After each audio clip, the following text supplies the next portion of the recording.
Amara stood before the mirror, adjusting her blazer.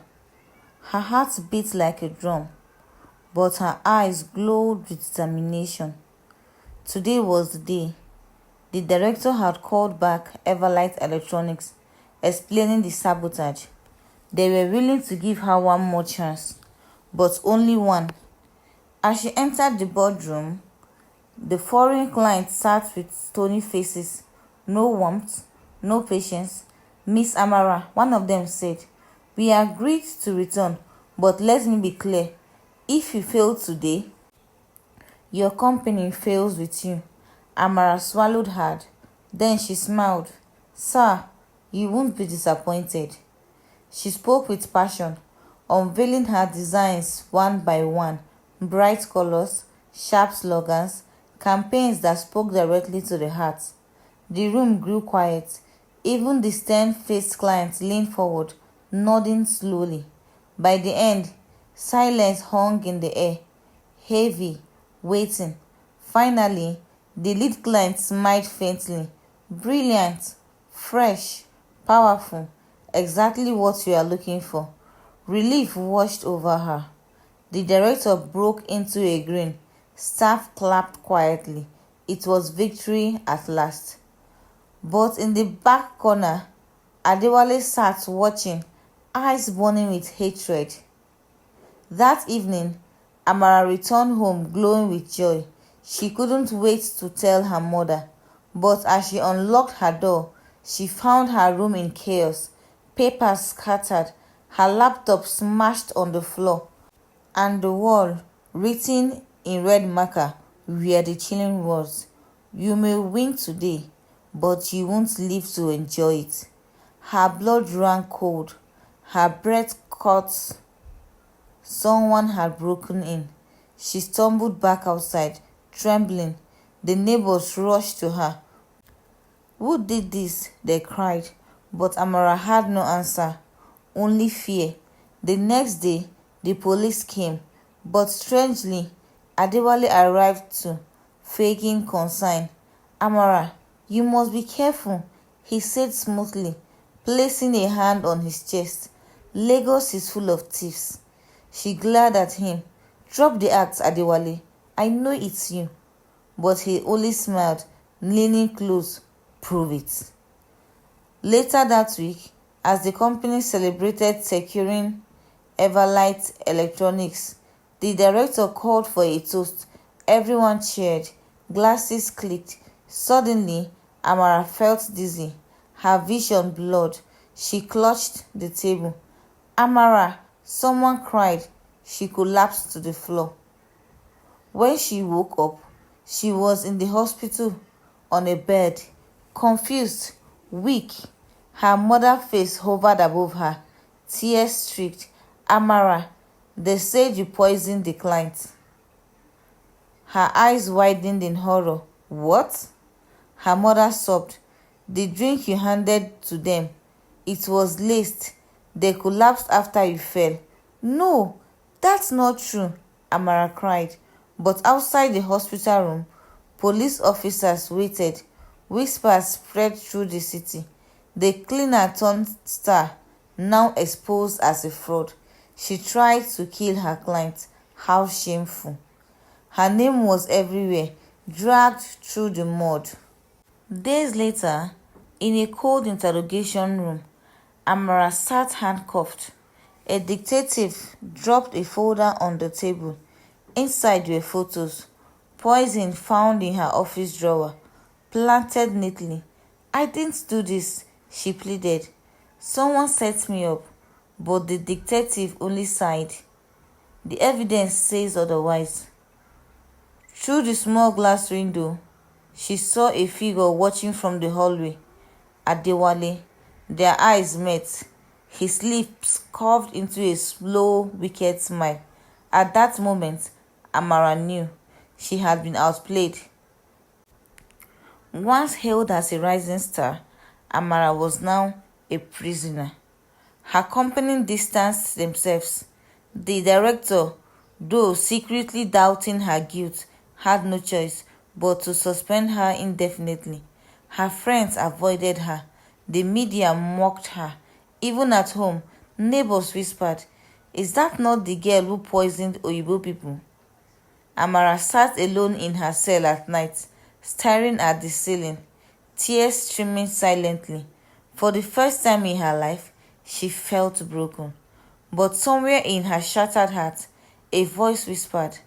The wall was damp, the mattress was thin. Rats ran across the corners of the police cell. Amara sat in silence, her face pale, her heart heavier than chains. Her mother visited once every 2 days, bringing food and tears. "My daughter," she whispered, clutching Amara's hand through the bars, "you must not lose hope." But hope felt like a foreign word. Amara was branded as a criminal. Her dreams were ruined. Then, one rainy night, a familiar voice called her name through the bars.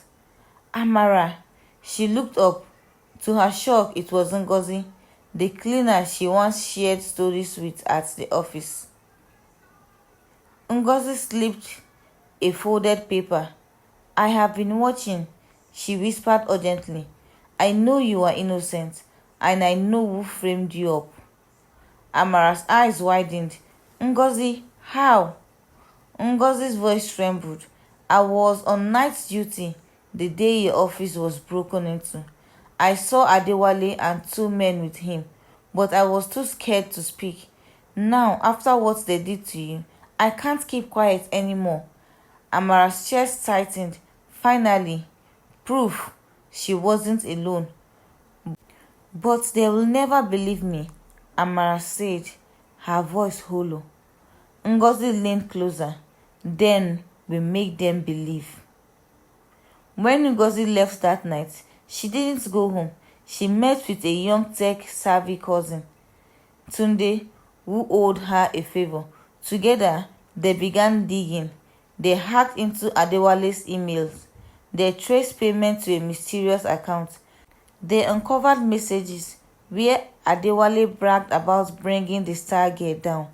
Ngozi returned days later, slipping Amara another folded paper. "We are close," she whispered. "Just hold on." For the first time in weeks, Amara smiled faintly. The fire in her eyes flickered back to life. But Adewale was no fool. He soon realized someone was snooping around his digital trail. One evening, as Ngozi walked home, a black SUV pulled up. 2 marksmen dragged her inside. Hours later, she woke up in a warehouse, tied to a chair. Adewale stepped out of the shadow, his smile cold. "You should have minded your business, cleaner girl," he sneered. Ngozi spat on the ground. "You will never win, Adewale. One day, your evil will choke you." Adewale's eyes darkened. "Maybe, but not today." Back in her cell, Amara sensed something was wrong when Ngozi didn't return. Days passed. Her heart pounded with dread. Then, one afternoon, the detective who interrogated her earlier entered her cell. "Amara," he said cautiously, "someone sent us an anonymous file. It contains shocking evidence, emails, bank records, CCTV. It points directly to Adewale." Her heart leaped. "So you believe me now?" The detective sighed. "Not fully, but we are reopening the case." Hope, fragile but real, bloomed again. Weeks later, Amara was brought to court. Crowd gathered. Cameras flashed. The prosecutor painted her as a desperate girl who poisoned clients to raise in power. But then, Amara's defense lawyer, hired by a mysterious benefactor she hadn't met, revealed the new evidence. The courtroom gasped as Adewale's email appeared on the big screen. "Tonight, we plant the poison. She will never rise again." Adewale, seated proudly minutes before, now shifted uncomfortably.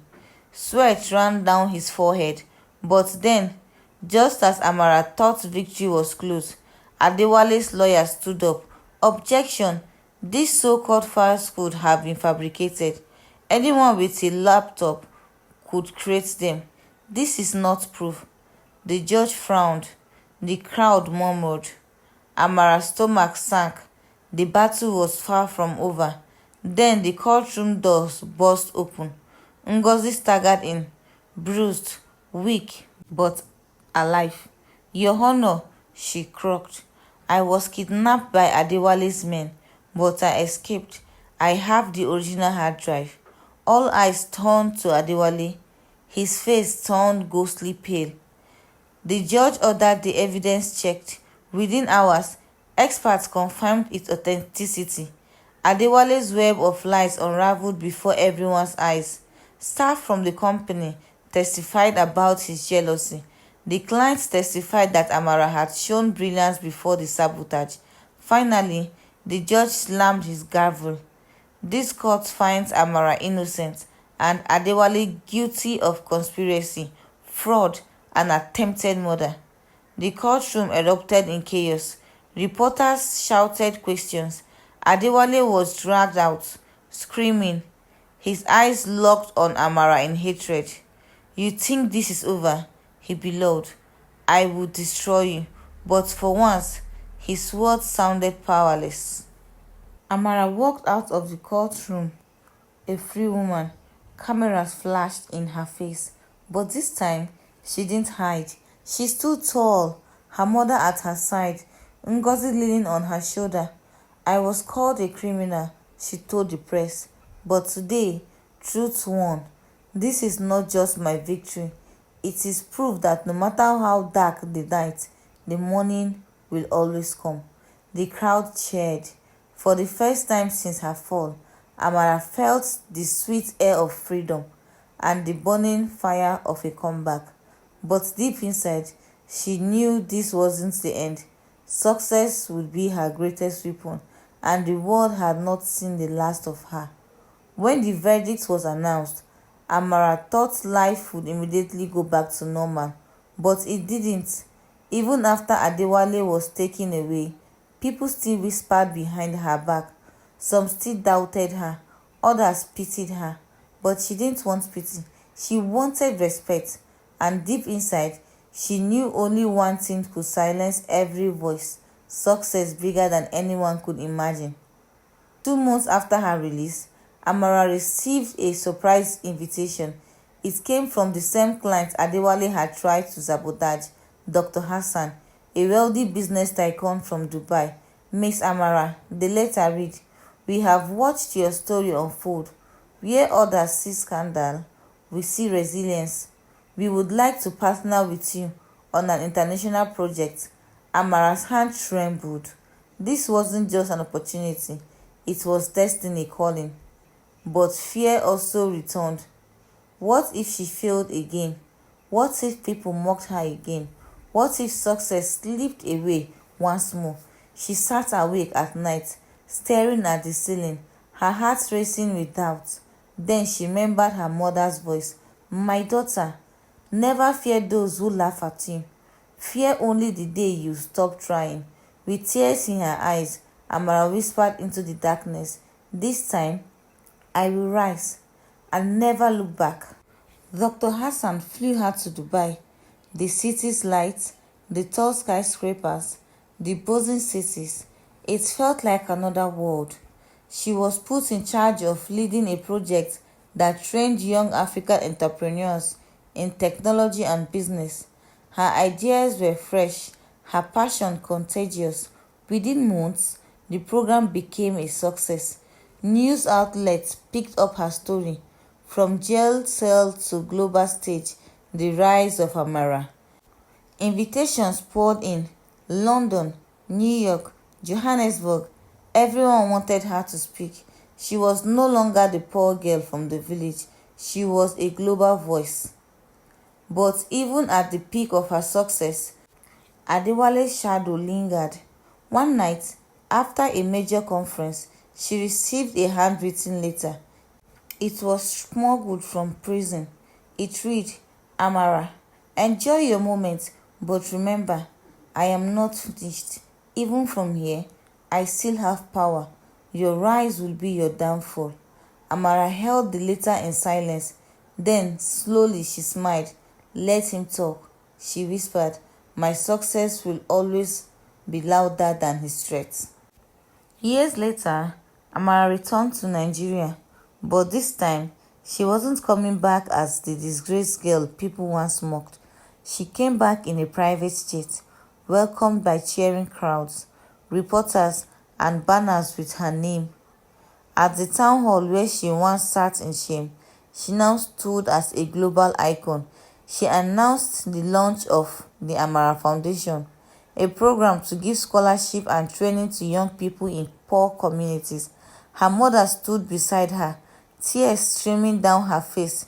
"You did it, my daughter," she whispered. As she spoke to the crowd, Amara's eyes caught a familiar face in the background, one of the girls who had mocked her years ago in school. The girl looked older now, her clothes faded, her eyes filled with regret. For a moment, their eyes locked. Amara could almost hear the whispers of the past. She will never be anything. But today, the truth was undeniable. She had become more than something.